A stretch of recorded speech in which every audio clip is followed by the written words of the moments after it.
Hey gang, what's up? Welcome back here to another edition of Intuitive Angling. We got another seminar for you guys today, and we're going to be talking about chatterbait fishing today. Chatterbaits are probably one of the most popular lure categories on YouTube. A lot of people are really interested in them, and that's for good reason because they're excellent bass catchers. Man, they catch a lot of fish and they catch good ones.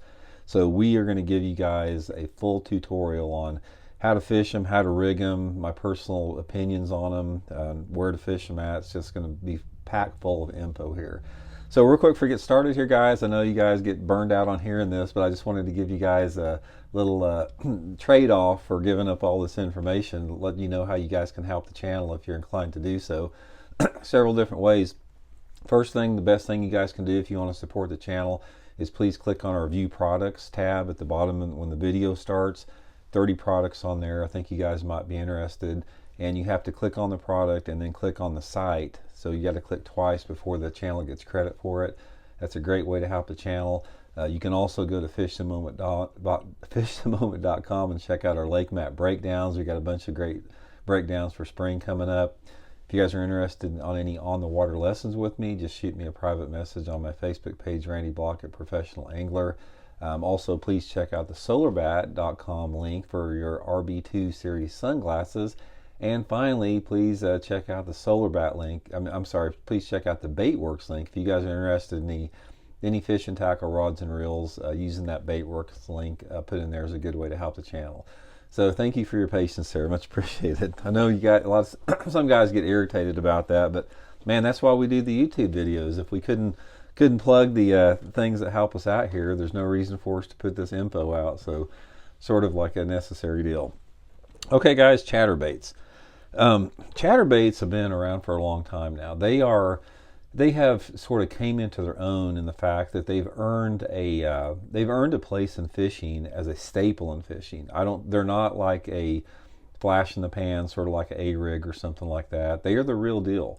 They're going to be around for a long time. There's something about a chatterbait that just catches lots of fish and lots of big fish. And there's a lot of different tricks to them that we're going to get into today. What I'm going to do is I'm going to show you guys, first of all, how I like to set them up, talk a little bit about the trailers, skirts, all that type of stuff. Then we're going to get into the type of equipment to fish them on, because there's very few lure categories out there, guys, where your equipment setup doesn't have where your equipment setup is more important than with the chatterbait. Using the right rod, line, all that type of stuff is a big deal with it. And then finally, we're going to talk about areas that you need to throw it at. So first of all, I'm going to give you guys an unpopular opinion here, because this is definitely steps on some people's toes. There's a lot of different, when I talk about chatterbaits, I'm talking about bladed jigs. There's a lot of different companies out there. The only two that I use, guys, are the original old chatterbait here, and then the jackhammer, these two. If you guys have seen the videos I've done in the past, I have, in my opinion, from what I've seen in bass fishing, I've used the jackhammer and I've used the old grunged out chatterbait extensively. I catch more fish on just the old chatterbait like this. Just the old chatterbait you can get anywhere.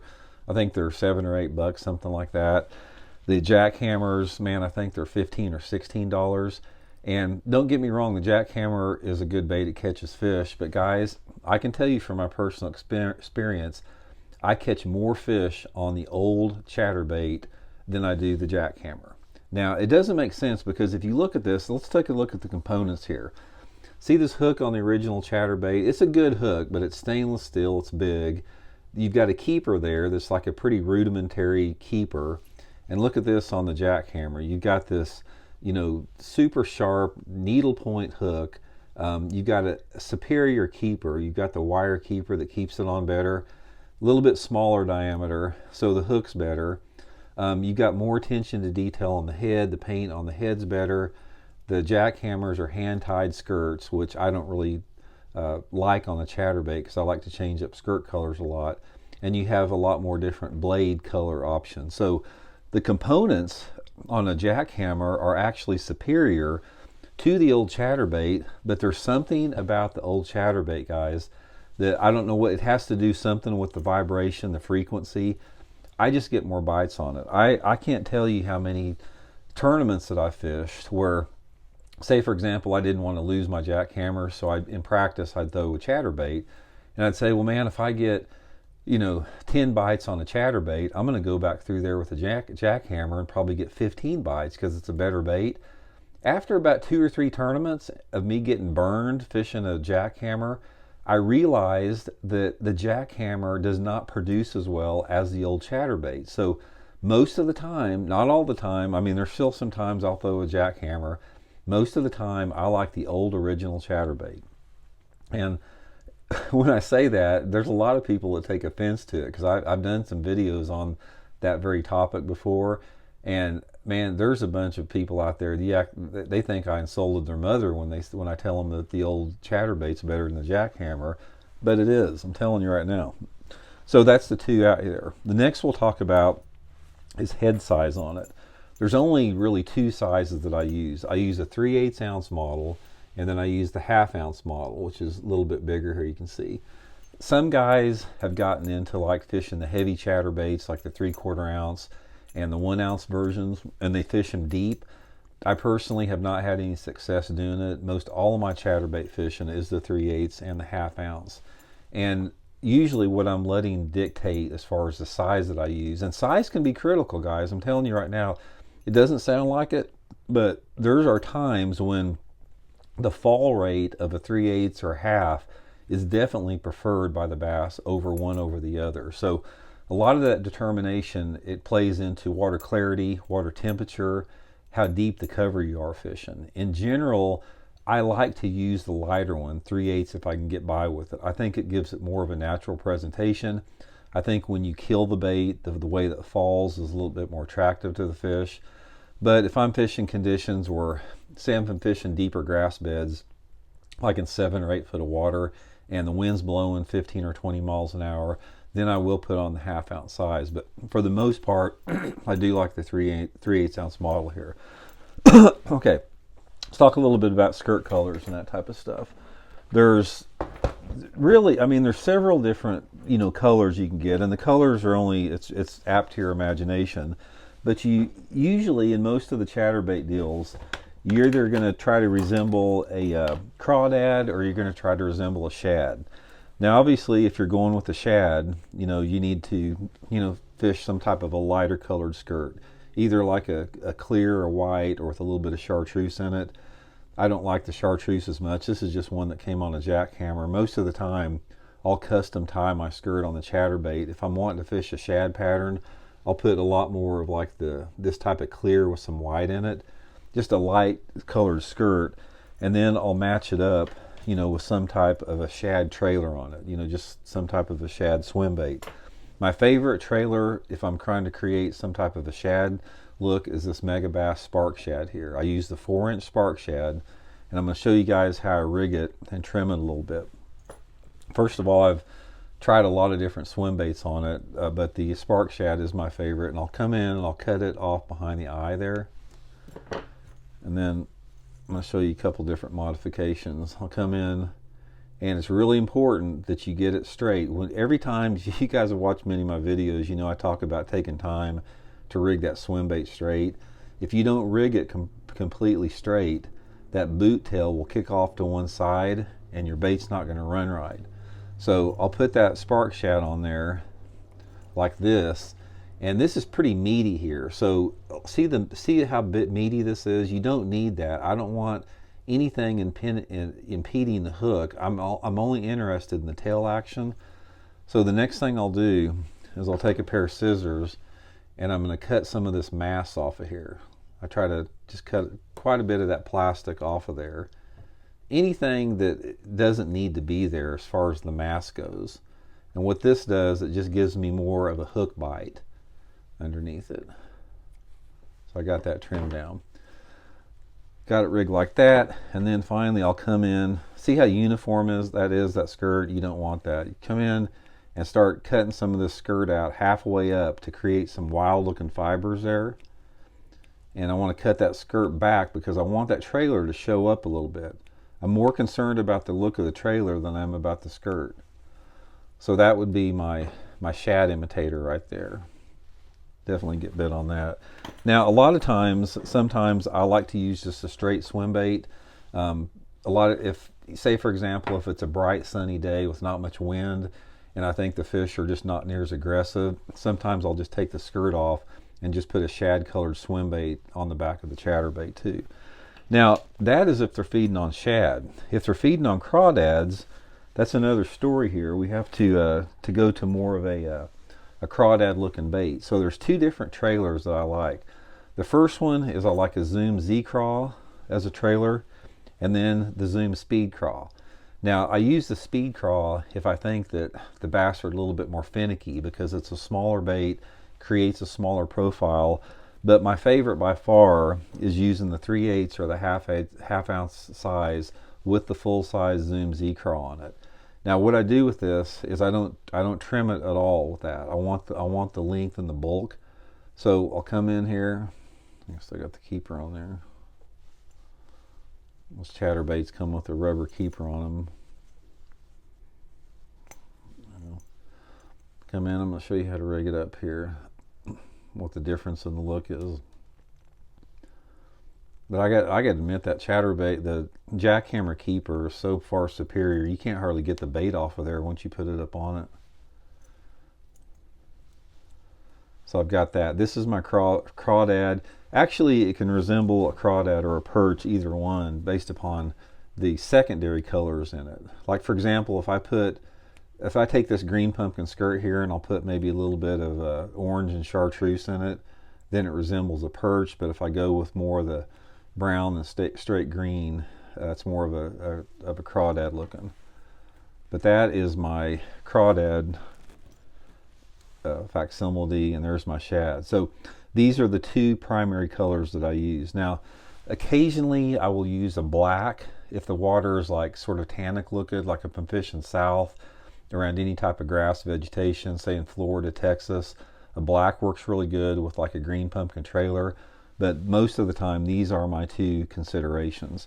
The next thing in the consideration is the blade color. Now, there's a lot of different blade colors that they come on. You have some of the black blade colors. You got different type of chromes. You got some golds, that type of stuff. But one of the things that I found, and I'm not really sure what the deal is, if I'm fishing around any type of aquatic vegetation, like milfoil, hydrilla, something like that, I like a chrome or a gold blade. There's something about the flash in and around that grass that seems to attract a lot more fish.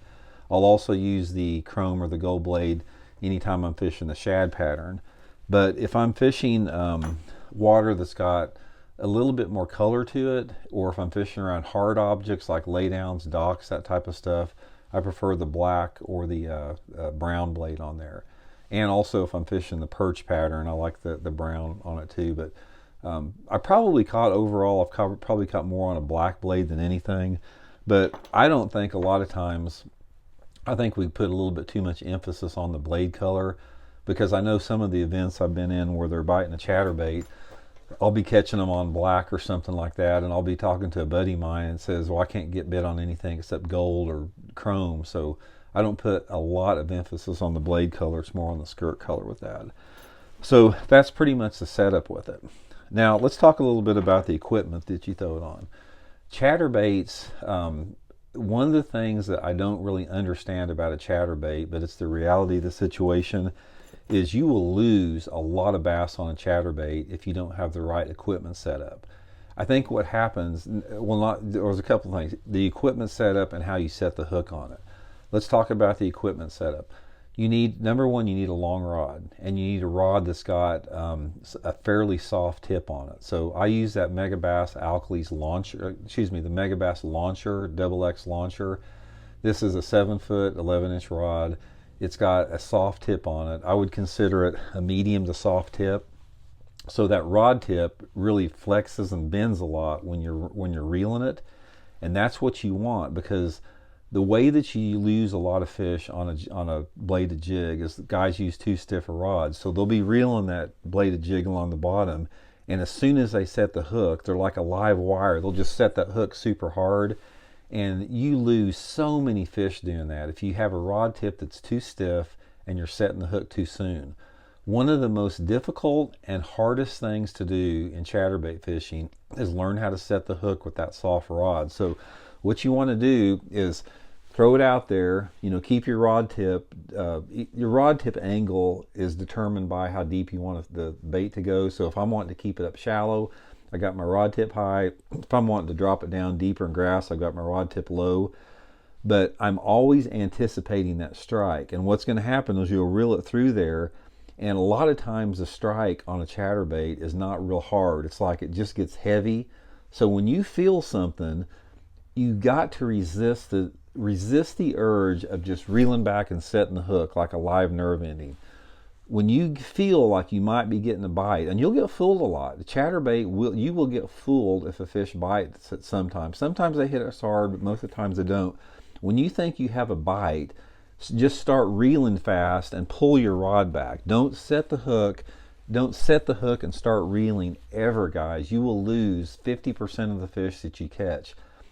And the only way you can do this is anticipate the bite every single cast. So throw it out there, reel it. If you get a bite, don't just tell yourself, do not set the hook. Do not set the hook. Just start reeling and pull back like that, because what that does, that gives the necessary delay, allowing that fish to get that bait a little bit more in its mouth, because it is a fairly bulky bait. You got to look at this as a fairly large bait. So give them that chance to take that bait a little bit, and then keep the pressure on. Once you start reeling and you're pulling back, just keep cranking hard to the boat until you get the fish to the boat. And then once the fish gets to the boat, you can slow down. You can determine how you need to fight the fish based upon the direction the fish is heading. But as long as that fish is coming to you, keep cranking. If the fish is going away from you, don't crank. Let the fish have some line. Don't try to reverse the direction of the fish ever. Keep it coming in the same direction. Rod tip, like I said, rod is very, very critical with that. Most of the time I'm using a reel ratio of something like 7 to 1, 7.5 to 1. That's a good speed for it. And also your line is very critical with it. I use anywhere between 15 to 25 pound test Seagart and Vizex fluorocarbon line. And the line test on a chatterbait is super critical, because when you're making a long cast and you've got a lot of line in the water, and you've got a bait that you're reeling and allowing to sink a little bit, there's a tremendous amount of drag that's created, with that line. So I let the water depth dictate my line. If I'm fishing, say, deeper grass beds and I need to get that bait down 8 to 10 foot, I'm going with the 15 pound test in Vizex. If I'm fishing it up shallow, say I'm skipping it under laydown or skipping it under docks or fishing around shallow grass right on the bank, I may use 20-25 pound tests in Vizex.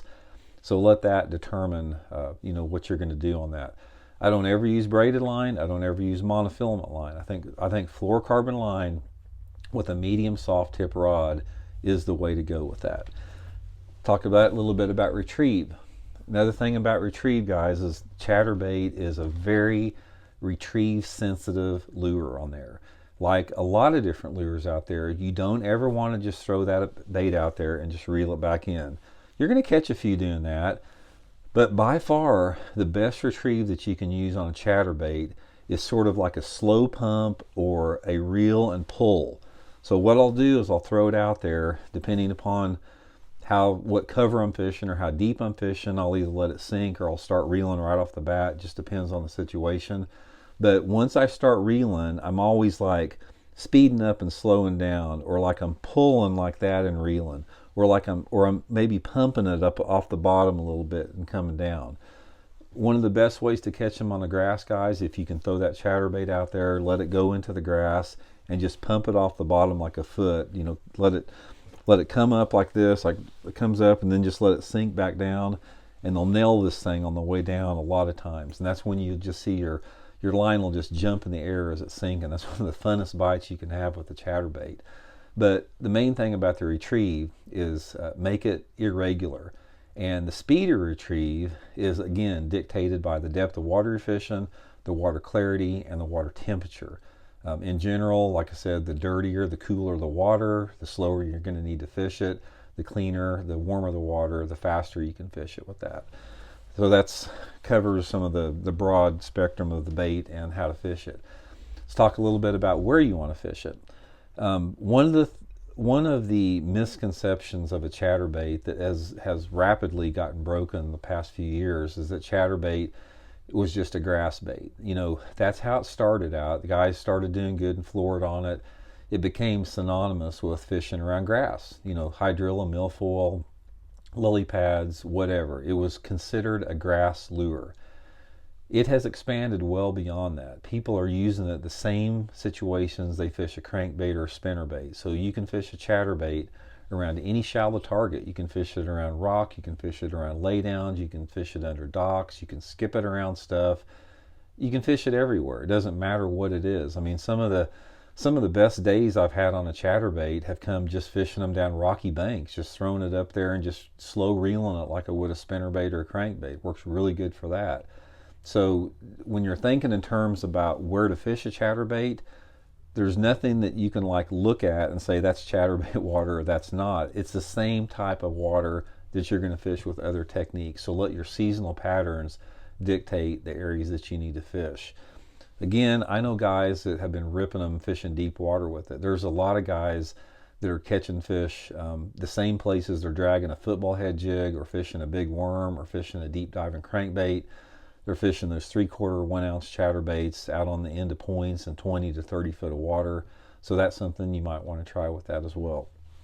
So anyway, guys, that's going to give you a foundational approach on chatterbait bladed jig fishing. There's a lot more details we can get into. Like we could do a whole video just on specific color variations and, you know, trimming and modifying stuff and, you know, where to fish it. But that'll give you guys sort of a good starting point if you don't know much about chatterbait fishing, or maybe if you did, you maybe picked up a few tips there. So anyway, guys, much appreciated you checking into the video, and if you hadn't had a chance, please hit that subscribe button, and we'll talk later.